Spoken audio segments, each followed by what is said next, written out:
Hello guys, ngayon tuturo ko sa inyo kung paano kumita at kung paano yung proseso ng SA application na ito.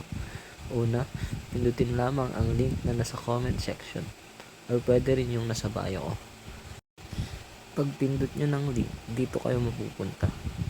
Since bago pa lang kayo, kailangan nyo muna mag-register.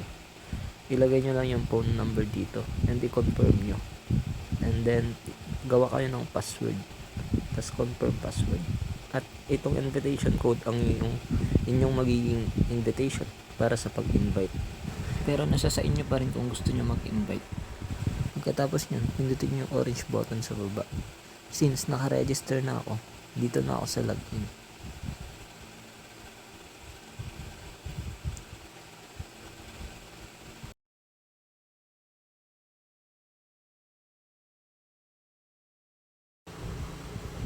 Pagkatapos nyo mag-register, ito yung magpapakita. Next nyo lang. At yan, pwede nyo na dyan i-download yung app. At ipapakita ko mamaya kung paano i-claim yung makukuha nyong reward. Tsaka punta tayo dito sa SA. Dito nyo makikita yung mga generator na nirerentahan. Merong 500 at 1,000. Since naka-sale sila ngayon, kaya meron yung minimum 500. So, bali 500, pwede ka na mag-recharge. Yung 500 mo, magiging 12,960 in 240 days. So, bali meron kang 54 pesos daily. Diba? Tapos dito naman sa 1K is, meron kang 23,760. At meron kang daily returns na 99 pesos. So, bali sa 240 days na yun, pag naipon yun, meron kang 23,760. Diba? Basta everyday ka rin nag-claim. Dito naman is kung magre-recharge kayo. Ang minimum amount is 500. Type nyo lang dyan. Then yung Gcash. I-type nyo lang rin yung number nyo dun. Next, punta naman tayo dito sa may task. Pinutin nyo lang itong task. Meron kayo makikita ditong watch the SA introduction. Kung manonood kayo, meron kayo makukuha 25 pesos. At kailangan nyo rin download yung app. Meron kayong makukuha 25 pesos. Join Telegram. At yung SA Leadership Summit.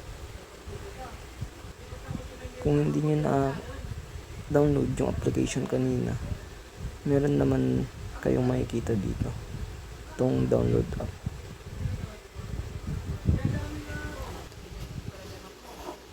Next, punta naman tayo dito sa my history. Kung makikita nyo dito, meron akong dalawang generator, which is yung 500 at yung 1,000.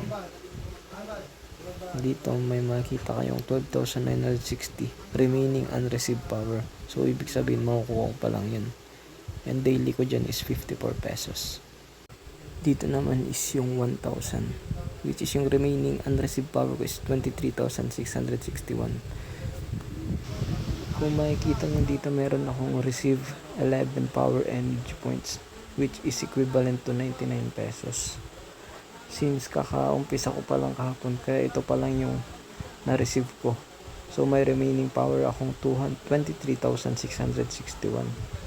So, bali sa 240 days na yan is yan yung estimate na makukuha ko. Ngayon, tuturuan ko naman kayo kung paano mag-claim. So, dito is may makikita kayong get electricity. Since nakaka-claim na ako, hihintayin ko ulit hanggang 12 AM. So, pag nag 12 AM na, pwede ko nang i-claim yan.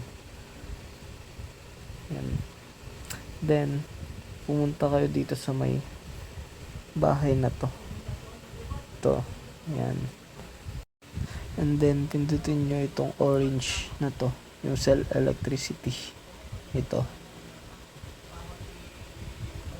And makikita nyo to. Pindutin nyo lang yung max. And then, confirm electricity sales. So, ibig sabihin yan, yung electricity na nakuha nyo sa generator is mako-convert to peso.